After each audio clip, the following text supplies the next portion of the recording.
ہماری ایک boundary line ہے، ہماری زندگی گزارنے کی بنیادیں ہیں، اس میں مرد اور عورت میں فاصلہ ہے۔ اس فاصلے کو جو مٹائے گا وہ اپنے معاشرے کو بے حیائی کے سپرد کر دے گا۔ جس معاشرے میں حیا ہوتا ہے اس میں اس قسم کے جرائم کم ہوتے ہیں جو پچھلے دنوں قصور میں بات چلی۔ اس کے پیچھے بے حیائی، بے پردگی، آوارگی بہت بڑا سبب ہے۔ میرے اللہ نے کہا اپنی نظریں جھکا کے رکھو، قل للمؤمنین یغضوا من ابصارہم، ایمان والوں سے کہو نظریں جھکا کے رکھیں۔ قل للمؤمنات یغضضن من ابصارہن، اور یہ مومن عورتوں سے کہو اپنی نظریں جھکا کر رکھیں کہ ہم ایک حیا والا دین رکھتے ہیں، حیا والا معاشرہ ہوتا ہے اسلامی معاشرہ۔ تو آپ کے ہاں کٹھے پڑھتے ہیں، تو آپ کی خدمت میں یہ مؤدبانہ محبت بھری گزارش ہے بچوں کہ اپنے نظروں کی حفاظت رکھو، حد فاصل رکھو۔ جتنا آپ کی نظر پاک ہوگی آپ کا دامن پاک ہوگا۔ جب نظریں بے باک ہوتی ہیں تو انسان بے حیائی کی طرف چلتا ہے، اور اللہ نے جو پہلی قوموں کو تباہ و برباد کیا اس میں سب سے زیادہ لوط علیہ السلام کی قوم پہ عذاب کٹھے مارے، پتھروں کی بارش اور اوپر نام لگے ہوئے اور نوکیلے پتھر اور زمین میں زلزلہ۔ پہلے زلزلہ، جب تھوڑا سا زلزلہ آیا تو ہم سارے پریشان ہو گئے، تو خوفناک زلزلہ، اور پھر اس کے بعد اس کو اکھاڑا اور اوپر جا کر یوں زمین پہ مارا، اوپر والا نیچے، نیچے والا اوپر کر دیا، چہرے مسخ کر دیے، اور ایک گندے پانی میں ان کی لاشوں کو ڈبو دیا۔ ان کا جو جرم تھا وہ بے حیائی تھا۔ لوط علیہ السلام کی قوم بے حیا ہوئی، اس بے حیائی پر اللہ نے سب سے زیادہ عذاب کے کوڑے برسائے۔ دنیا کا سب سے بڑا مجرم میری نظر میں فرعون ہے، جیسے کہا میں خدا ہوں، کہ میں خدا ہوں۔ دنیا میں کسی انسان نے یہ نہیں کہا میں خدا ہوں سوائے فرعون کی۔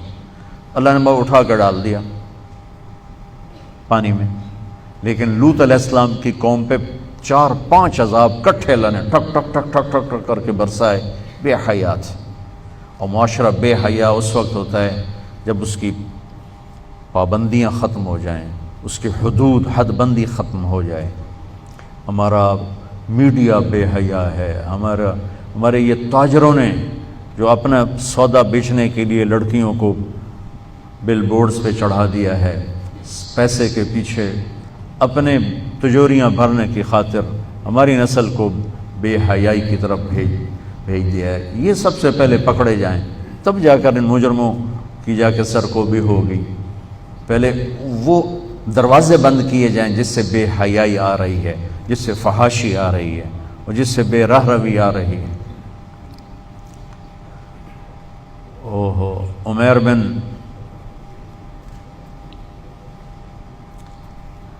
عمیر ایک تابعین میں سے ہیں، صحابی نہیں ہیں۔ ان کو رومن نے پکڑا اور ان سے کہا کہ عیسائی ہو جاؤ، کہا میں نہیں ہوتا، کہا آدھا ملک دوں گا، اپنی بیٹی دوں گا، کہا جو مرضی دو، میں نہیں ہوتا۔ تو اس نے کہا اس کو ایک خوبصورت گھر میں بند کرو، اور شراب اور سور کا گوشت اور ایک لڑکی اندر ڈال دو اور دروازے بند کر دو۔ انہوں نے کر دیا۔ 3 دن 3 رات وہ ایک جگہ بند تھے، اور عمیر رضی اللہ تعالیٰ عنہ کی آنکھ اوپر نہیں اٹھی، یوں بھی نہیں دیکھا۔ تو وہ کہنے لگی کہ من یمنعک منی، تمہیں کون روک رہا ہے، تمہیں کون روک رہا ہے؟ کہنے لگے مجھے وہ روک رہا ہے جو مجھے بھی دیکھ رہا ہے، تجھے بھی دیکھ رہا ہے، جسے نہ نیند آتی ہے نہ اونگ آتی، مجھے وہ روک رہا ہے، مجھے میرا رب روک رہا ہے۔ انہوں نے کہا تیرے جیسے پاک دامن کو قتل نہیں ہونے دوں گی، میں تیرا ہیلا کروں گی۔ تو وہ جس کو بھیجا تھا گمراہ کرنے کے لیے وہ ایمان لے آئی، اور اس نے ایک رات کو آ کر اس کو نکالا اور اس کو پیسے بھی دیے، کھانا بھی دیا، کہا یہ راستہ ہے اور یہ ستارہ ہے، اس ستارے کو اپنے سیدھے کندھے کے ساتھ رکھ کے چلتے رہنا تو تم عراق ایک نہ ایک دن پہنچ جاؤ گے۔